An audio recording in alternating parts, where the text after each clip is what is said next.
Clément Fervel, bonjour. Bonjour. Soyez le bienvenu sur le plateau de la matinale. Alors, je rappelle à nos téléspectateurs que vous êtes le chargé de communication du Grand Théâtre de la Scène nationale. Et ensemble, on va parler de ceci, ce petit fascicule, Rouler Jeunesse. C'est un festival qui a commencé il y a déjà quelques jours, le 25 novembre. Il va se poursuivre encore jusqu'au 17 décembre. Il y a beaucoup de choses à dire. D'abord, la programmation. Qu'est-ce qu'on va pouvoir découvrir lors de Rouler Jeunesse? À qui s'adresse ce festival? Rouler Jeunesse, c'est un festival pour les enfants et leurs parents. C'est vraiment un festival qu'on a voulu le plus familial possible, avec des spectacles à partir de 3 ans, 6 ans, 9 ans.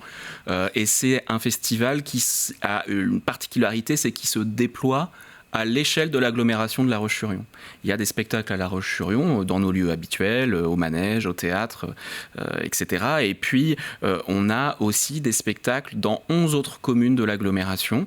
Je ne vais pas toutes les citer, mais si vous habitez dans une commune de l'agglo, il y a de très très fortes chances qu'on vous propose aussi un spectacle dans votre salle polyvalente, dans votre bibliothèque, parfois même directement dans les salles de classe, y compris pour des séances qui sont ouvertes à tous, pas uniquement sur temps scolaire. Donc voilà, c'est vraiment un format de festival de proximité à l'échelle de cette belle commune qui est celle de La Roche-sur-Yon, qui est très variée, avec des territoires très différents. Donc pour nous, c'est vraiment très intéressant de développer ce festival. C'est sa deuxième véritable édition. Il y avait une édition de préfiguration en novembre 2020, mais on était en plein confinement, donc on n'avait maintenu que des formes sur temps scolaire. Là, c'est vraiment un rendez-vous qui commence à se déployer et voilà, ça devient vraiment un rendez-vous de la fin novembre et du début décembre à La Roche-sur-Yon. Et justement, il y a certains spectacles qui, moi, en tout cas, m'ont interpellé. Alors, je pensais au Petit Chaperon Rouge, c'est le 7 décembre, ça nous laisse encore un petit peu de temps pour anticiper. Est-ce que celui-là fait, par exemple, partie de vos coups de cœur ou ceux que vous auriez aimé mettre en avant ce matin ou pas encore, parce que c'est un petit peu loin, peut-être, le 7 décembre. Si, on peut en dire quelques mots. Le Petit Chaperon Rouge, déjà, c'est un spectacle qu'on a soutenu avec des temps de résidence et de création à La Roche-sur-Yon, qui a été créé cet été dans le Festival IN d'Avignon. Donc on voit aussi que les spectacles pour la jeunesse et le jeune public peuvent aussi être des spectacles majeurs sur une année théâtrale. Et c'est une version assez passionnante du Petit Chaperon Rouge parce que c'est une version un peu dépoussiérée, qui casse un peu les codes. C'est une version très féministe du Petit Chaperon Rouge où les personnages féminins, le Petit Chaperon Rouge, la grand-mère, ont un rôle peut-être plus juste par rapport même à la vision qu'on avait le Perrault et voilà, donc on est très heureux de présenter ce spectacle. Il est à l'image de toutes les formes qu'on propose dans le festival en fait, c'est-à-dire des propositions artistiques déjà exigeantes, de qualité pour le jeune public et puis voilà, des formes un peu innovantes, décalées. Ce soir on est au Tablier, à la bibliothèque du Tablier, avec un spectacle qui mélange Papa Tambour, qui mélange la musique, la danse, la littérature, la poésie.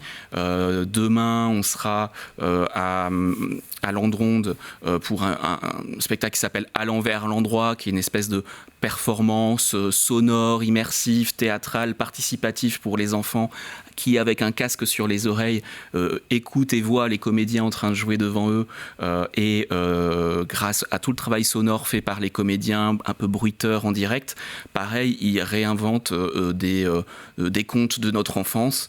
Là, on se demande si ça change quelque chose, si Blanche-Neige s'appelait Blanc-Neige, et si ce personnage était un garçon, est-ce que ça changerait vraiment radicalement l'histoire de ce conte? Qu'est-ce que ça ferait bouger ou pas d'ailleurs dans les têtes des enfants, mais aussi des adultes?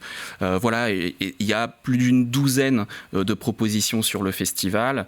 Ça va de pièces de théâtre, comme on l'a évoqué, mais aussi des formes de théâtre d'objets, de cirque, des petites formes, comme on l'a dit, mais aussi des grandes formes sur le plateau du manège, où on va retrouver par exemple à la fin du festival Le Voyage de Gulliver, qui est une réadaptation par Valérie Le Sort et Christian Eck de la comédie française, de l'œuvre bien connue de Jonathan Swift, mais dans une mise en scène complètement dingue de mélange entre des marionnettes et des vrais comédiens au plateau, des formes un peu hybrides. C'est un spectacle qui a eu 2 Molières cette année, notamment pour tout le travail visuel et de scénographie qui est assez impressionnant. Donc voilà, en fait, on est fiers de tous les rendez-vous. C'est impossible là de tous les évoquer en 8 minutes, mais voilà, on est fiers aussi d'aller les présenter dans des endroits au plus près en fait des habitants de notre commune, et on est fiers aussi de ces partenariats avec les communes, parce que ce festival existe parce que les communes de l'agglomération, les maires, les élus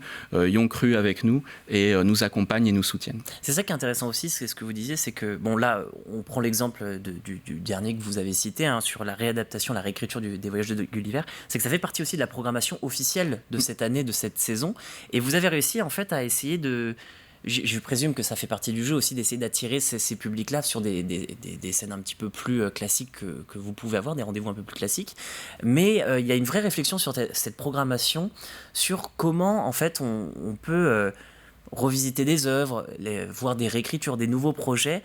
Et on sent que derrière, l'idée c'est vraiment de dire découvrez les arts tout simplement, les arts pluriels. Oui, c'est intéressant. C'est vrai que le festival, en fait, il s'imbrique dans la saison du Grand Air. C'est pas une entité... comme ça, complètement différentes, et on programme toute l'année, toute la saison des spectacles pour la jeunesse et pour le jeune public. Donc en fait, ce festival, il est à l'image de ce que fait la scène nationale toute l'année, et effectivement, comme vous l'avez dit, le but pour nous, c'est de proposer à la population de notre territoire des formes artistiques qui soient à la fois le reflet de ce qui se fait de mieux dans la création d'aujourd'hui, d'avoir les grandes figures du monde du spectacle vivant à La Roche-sur-Yon, et puis aussi dans une même programmation, faire découvrir des artistes émergents, des formes artistiques un peu nouvelles. Et le festival est vraiment à cette image, oui. Est-ce qu'il y a un autre spectacle qui vous a marqué, ou du moins que vous aimeriez évoquer ce matin, puisque bon, on a forcément ces petits coups de cœur personnels, non ? Oui, moi j'aime beaucoup Papa Tambour qu'on va voir ce soir au Tablier. Et demain d'ailleurs, j'en profite, Ouais. C'est ce soir, mais aussi demain. Il est déjà passé aussi, je crois, en fin de semaine dernière. Oui, et alors demain c'est à la maison de quartier du quartier Liberté, mais c'est complet. Alors j'en parle moins de cette date, donc si on veut la voir Papa Tambour, c'est ce soir à 18h au Tablier et samedi matin à 11h à Aubigny-les-Clouzot. Le 3 décembre, tout à fait. Et moi j'aime beaucoup ce spectacle parce que déjà c'est un spectacle qui a été créé l'année dernière dans le cadre du festival, à l'issue de périodes de résidence des artistes dans les classes. Et moi j'aime bien cette forme parce que c'est un spectacle vraiment tout terrain qu'on peut faire partout. Il suffit de ranger de chaises, de se mettre en cercle, et là il y a une danseuse et un musicien, un percussionniste qui rentrent sur le plateau et qui dansent, qui jouent, par moments aussi un peu avec nous. Et ça peut paraître tout simple, mais du coup c'est un spectacle qui est très subtil, très émouvant, et qui a été créé par Salia Sanou, qui est artiste associé au Grand Air et qui est une des figures majeures de la danse internationale, qui joue vraiment partout dans le monde avec ses spectacles. Donc c'est vrai que voir ces formes-là être créées pendant un festival et ensuite continuer à vivre et aller à la rencontre de la population, au-delà de l'intérêt artistique, c'est ce qui fait la force de Rouler Jeunesse. Infos et réservations, où est-ce qu'on se rend si on est intéressé par l'un des spectacles ? Alors, le mieux, c'est de réserver à l'avance, et pour ça, vous pouvez aller sur le site du Grand Air, réserver en ligne, ou appeler notre billetterie aux horaires d'ouverture. Mais vous pouvez aussi vous rendre le soir même, sur place, pour acheter des places à peu près 45 minutes avant le début de la représentation. Eh bien, très bien. En tout cas, c'est noté. Je le rappelle, le festival Rouler Jeunesse, c'est jusqu'au 17 décembre. Merci Clément Fervel.